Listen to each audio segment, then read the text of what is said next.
There were two big blows today to Prime Minister Anthony Albanese's hopes for winning the election. One, I agree, seems a clown show. Billionaire Clive Palmer is back in charge of a political party. As I said, he's just bought it. So recently, in fact, that he couldn't even get its name right.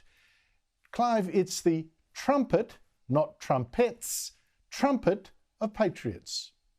Trumpet of patriots, the trumpet of patriots. Trumpet of patriots will make Australia great again. The trumpet of patriots. The trumpets of patriots have been registered since 2005. I'll get to Palmer in a second and how it's actually going to hurt Labor, but much more serious than that for Albanese and the country was this today. The catastrophic collapse of Whyalla Steelworks in South Australia, the one we were told would be saved by green energy, which Albanese's Energy Minister Chris Bowen then promptly gave millions to. Well, today put into administration by the South Australian Premier after failing to pay around $300 million of bills. Give the state rights to be able to enter the steelworks to perform functions such as basic inspections. The second is to get definitively the right to have access to the accounts of the operator of the steelworks. And the third is to provide the South Australian government a first charge over debts that are owed to the South Australian government.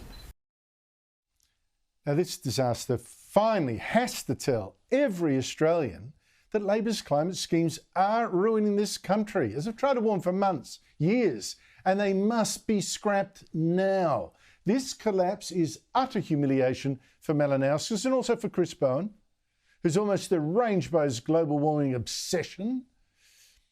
You have got to ask how much of our money have these climate dupes wasted? Have they cost us by believing a huckster's claim that some miracle gas, green hydrogen, is going to save these steelworks which prop up Whyalla? And, you know, it's 3,000 jobs, the 3,000 jobs of these steelworks. 14 years ago, Tony Abbott, as the federal opposition leader, did warn that Labor's climate crusade was going to jack up the price of electricity and wipe out Whyalla. He was mocked then by Labor and the warmest media, which then in 2017 hailed British steel magnate Sanjeev Gupta. He's the city's saviour because he was going to buy these steelworks out of administration and promise to make it one of the biggest steelworks in the world by powering it with green hydrogen, which is made by pumping massive amounts of wind and solar power through water. British industrialist and owner of Whyalla Steelworks, Sanjeev Gupta, has big ambitions to use hydrogen instead to make what's known as green steel. For us, this is our one best hope for the immediate future.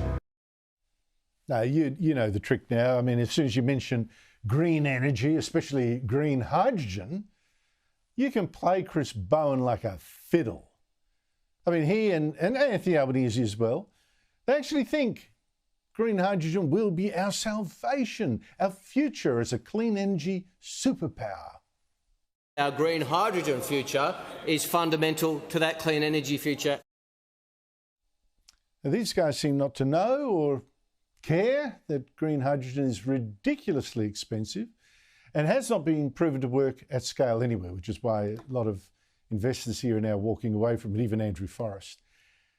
You know, it was green. You know, that's enough for Chris Bowen. It's enough for Peter Malinauskas. What more do you want? Green power. So Bowen handed, but get this, Bowen handed Gupta Steelworks $63 million of your money for a low-carbon electric arc furnace. He gave that massive handout, even though Gupta was already known to be in huge trouble, was known to shift money from one part of his failing business to another. I'm also announcing today another allocation out of the fund of $63 million for BlueScope's friends at Liberty Steel in Whyalla. That'll be used for the establishment of electric. Kiss it goodbye. Bowen's money is most likely now gone. Your money. And what's more, Bowen and Malinauskas, can you believe these guys? They were so sure that green hydrogen would now be needed around Whyalla for these steelworks, so they also promised $100 million to help build Australia's first large-scale export terminal for hydrogen at nearby Point Benithan. And Malinauskas even talked of plans for a hydrogen power plant for Whyalla worth nearly $600 million. I mean, these guys are incredible. And even today, even after this disaster, the Premier will say, oh, well, that plant still could happen one day, although maybe not yet. We absolutely believe as a government that hydrogen will have a role to play in the decarbonisation of steel in the future. I mean, it is the way to do it. I mean, we can question timing and when that might occur, but at some point it will be part of the future, and we'll have more to say about what we're doing with our own plans tomorrow. What a joke. I mean, Gupta must have seen this come-in spinner at Christmas. How gullible can you be? What Australia's smelters and our heavy industry are actually screaming for is cheaper 24/7 electricity. You don't need the grants, you don't need all that. You don't need green hydrogen, you can't use green. Just cheaper electricity. Instead, they've got this unreliable wind and solar power that's given South Australia some of the world's highest electricity prices. And now, this Gupta, he can't pay his bills to suppliers around Whyalla, right? He's a man, though, who is meanwhile renovating his $34 million waterside mansion in Sydney. He must be laughing at how easy it was to get all these promises and all this cash from Bowen and Malinauskas. Well, today at least the Premier ran out of patience, saw the jig was up. He put the steelworks into administration, rushed through a law, allowing the government to go through its books. He also promised a package to keep the steelworks in business under different owners. And Malinauskas even claimed today, despite all that, Gupta hadn't actually been wrong about the plant, just bad at execution. Mr Gupta's vision is, largely the right one. It just hasn't been allowed to come to life. Let me translate all this for you, what you just heard. To keep it going, to cover up the mistake, to whatever, taxpayers are going to get belted yet again and again.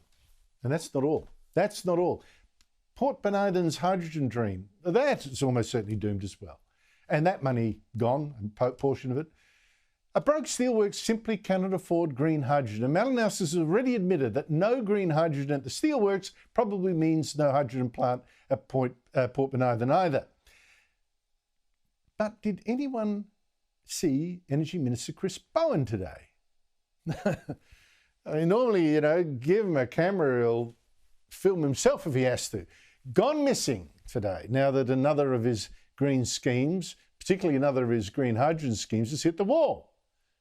I guess he's in some basement where he's just been posting how the opposition's plans for nuclear power, which at least is reliable power, Chris, isn't thought through, he says, isn't thought through. But I tell you what, Bowen is the last person to judge what's thought through or not, with his hydrogen plans collapsing all over the country. And I tell you, smelters everywhere would be desperate for a nuclear power station now to guarantee them electricity.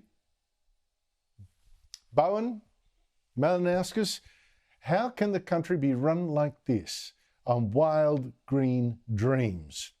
And if we don't wake up to these guys and others like them, this Whyalla wipeout will not be the last. Oh, one last thing.